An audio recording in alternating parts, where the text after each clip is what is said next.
Hey everybody, I wanted to do a quick video to tell you guys exactly how to balance working from home and having kids and a family. It can be really complicated and I get a lot of questions about that, and so I wanted to encourage you and let you know my tips and the tips that I give all of my virtual assistants. If you don't know me, I'm Esther, the founder of Virtual Assistant Internship, a program that teaches military wives, moms, and travel lovers how to work from anywhere as a virtual assistant. So the first thing that I highly recommend is that you set business hours.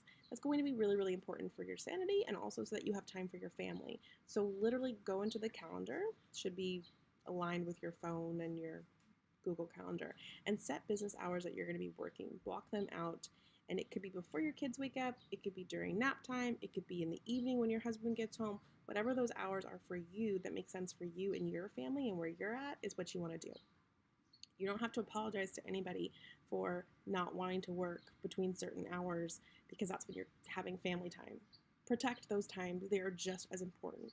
So at some point you're going to want to start to block out family time and family activities as well, because otherwise you'll probably turn into a workaholic like me and many others who work from home, and you'll start to work all the time and it's going to infringe on that stuff. So we don't want that to happen. The other thing is there's a big myth and misconception out there that you can work from home and not have childcare and your kids can just run around while you are working, and you think that you have downtime when they're around kind of because you're bored, but it's not true. You don't. So some tips to get some childcare. First of all, childcare is a business expense, and it's an expense that you should, if you're a virtual assistant or you're freelance, you're working from home, you really need to consider it to be one of the first expenses that you put into your business. So I highly recommend that once you set those business hours, you're going to start to see the times when you need childcare. So if you want to just have meetings on like Tuesdays and Thursdays, and that's your open day for taking meetings, or whatever those times are every day even, make sure that you have someone to watch your kids during that time. Number one, so that you can accept meetings, and number two, so that even if you don't accept meetings at that time and don't have any meetings, you have some solid, quiet work time that you know you're going to be able to get some stuff done. Because eventually you're going to want to start to block out work time for you. Like those work times, you're going to put things in there of stuff that you need to do during those times.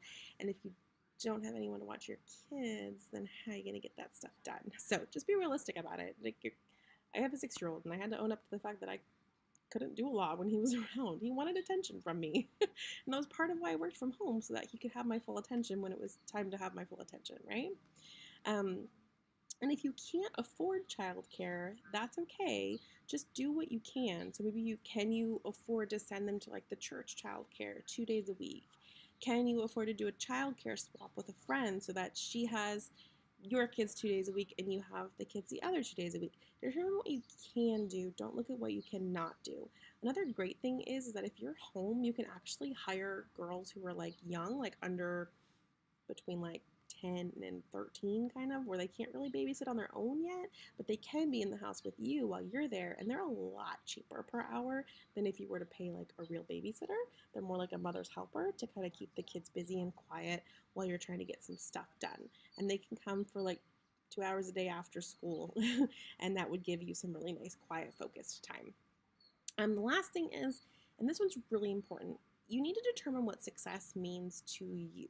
So does success mean that you're working every day and your kids are in childcare or at school, but you're able to pick them up from school every day? And then is that your success? Or is success to you that you can work from home and you have a babysitter come 3 days a week and she watches them for 5 hours a day, and otherwise you don't work, you just work 15 hours a week and that's it? Like, you have to decide what it is for you, and then you need to take steps to put it into action to make that happen.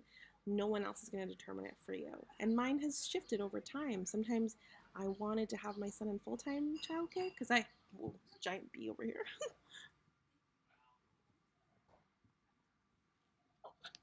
And then sometimes it meant that I don't know what I was saying.